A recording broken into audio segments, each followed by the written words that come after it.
muri Zimbabwe ndadzoka one client anosumudza ZANU-PF nenzeve kudai so achirovera pasi kuiti bwa. So kana uchinge watondoona kudai so chibva ziva kuti zvinhu zvinenge zvatotanga telefriend to telefriend kuti kwadzokewa kana kuti kwawiwa. Muridzi wechigure akuramba zvigure zvake.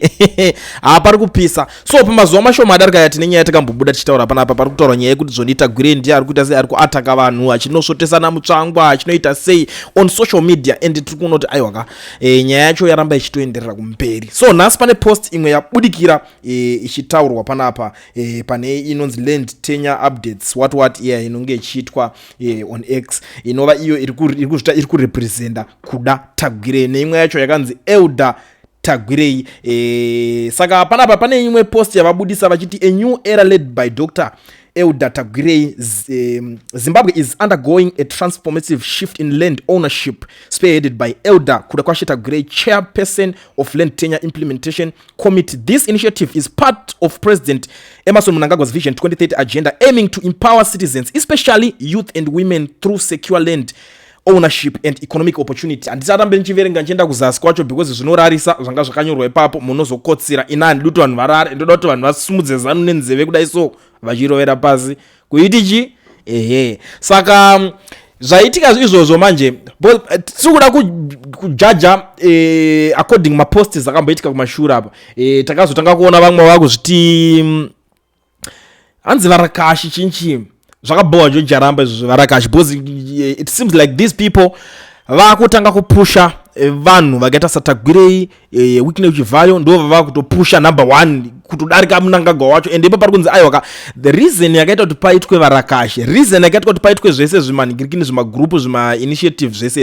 it was because vakaitwa kuti vange vachinorepresenta vachinomiririra Mnangagwa vachinomusupporta but it looks like Mnangagwa wacho anenge asingabhadhari here kana kuti nyaya dzechii because inini personally I believe kuti Mnangagwa haabhadhari I believe kuti Mnangagwa akaomera that's what I believe anditi saka ndiri kuona unge vechidiki ava vanenge belief ikako because ukadinyaozvitarisa mushe vanhu vakaita sana Tagwirei ndo ndinozoti vari kuita tuma projects vari kupolisha zvibudisa mari direct vana chivhayo vanenge vachiita tuma projects tokubudisa mari tokungotumira vanhu kwamadzibaba achipanga kumaakwa kwaVictor kune mazimota mazihombe zvichingoenda zvakadaro zvinhu izvozvo zvakaboha team rese to be very honest president spokesperson uyo George Charamba zvakamboha that day because ndakabuda mastatement akawanda kuti izvozvo zvese zviri kubudiswa izvi zvakufanira kumira because kana uchida unigirikina pakabudiswa list yana open pofanyibudisa list kuti unge uchizojoina zvese zvamunenge muchida kuya muchiita zvekuzoti for example pari kunzi varakashi chimwe chigrupu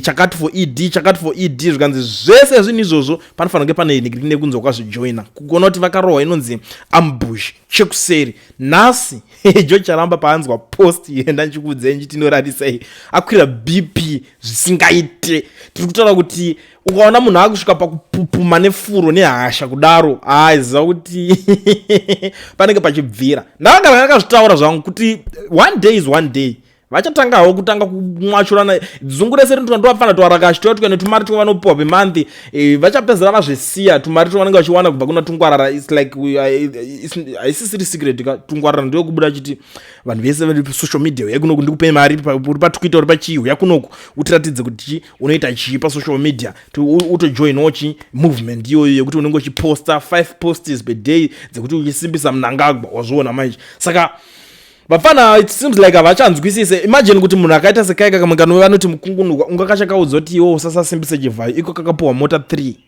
plus mari on top of that haachazviteerera haachatozvinzwisisa akutotati aewa ndochidhiri chacho ichocho saka ndopandiri kusangana nenyaya naGeorge Charamba ari kuzobuda ari kuramba ari kuti setting the record straight I have just been on the phone with Elder Tagwirei. He categorically denies any link with accounts pretending associating with him, including the one calling itself Land Tenure Program and another calling itself Friends of Elder Tagwirei. He confirmed the suspicion I have always held that these accounts were created and are being run by crooks and or anti-ZANU-PF political activists who either seek to carry favor or to cause disquiet in the ruling party. They will achieve neither. Ndo mashoko abuda ari kutaurwa na George Charamba uyo munongo muziva asinga kame musoro.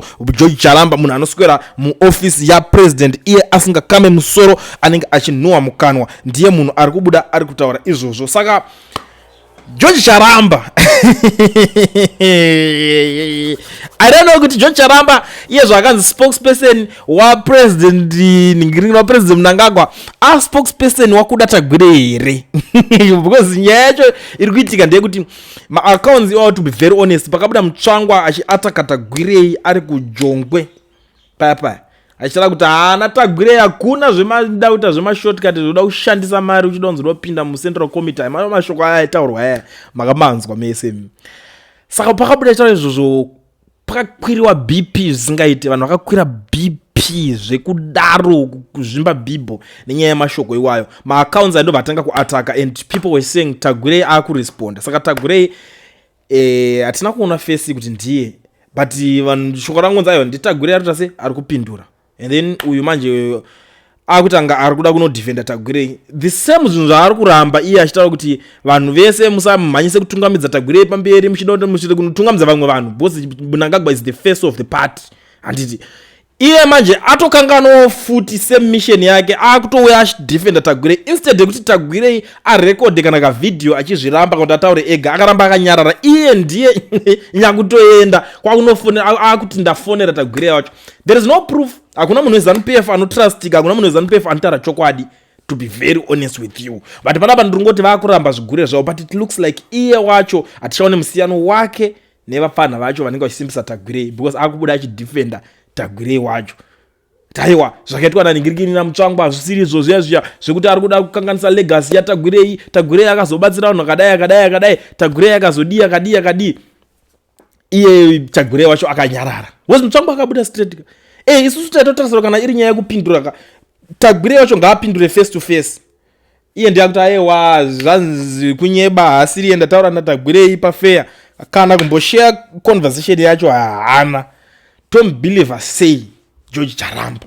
But ndoziva kuti isusu maZimbabweans tine kamwe kakudzungaira, tine kamwe kakupusa karipo, but zvandoda ngotaura ndechongoti a lot is happening and pane zvizhinji zvichaitika, pane kunyadzisanwa kuchaitika, pane kudzingana mabasa kuchaitika pamberi ipapapa. Ndosaka zvese izvi zvakuitika. Musazoti handaukuudzai kana ndatotaura handitaure kwandisina kuswera, because ininiwo wacho ndinenge ndichitoziva chokwadi chinenge chiri kunyatsoitika, ende ndinogona kutokuudzai kuti ningi ndiye ari kuzoda kuzodzingwa basa musi wakati nemusi wakati, but zvimwe zvacho for izvo zvikaonataka zvinyarara zvinenge zvisati zvanecessary. Saka I think ndatopedza nemi, ndatokuonesa izvi zviri kuitika. Ndakuda kuti ngokudzivisai chete kuti vagari vemuSouth Africa, imimi mazimba, kana uchida kuregisterwa company ubvavhurwa FNB business account usina work permit kana kuti study permit, bata education research yana Owen ndiye ega anokwanisa kuregister company okuvhura FNB business account usina work permit kana kuti study permit, ungori nepassport chete. Passport yako iyo inoshanda. Saka usasaswera uchivharirwa neumwe munhu kuti hauna work permit kana study permit iwe une passport. Inyaya dzekudhara idzodzo, unless kana wakatopusawo zvako, but kana wakangwarira like zvandatotaura izvozvo,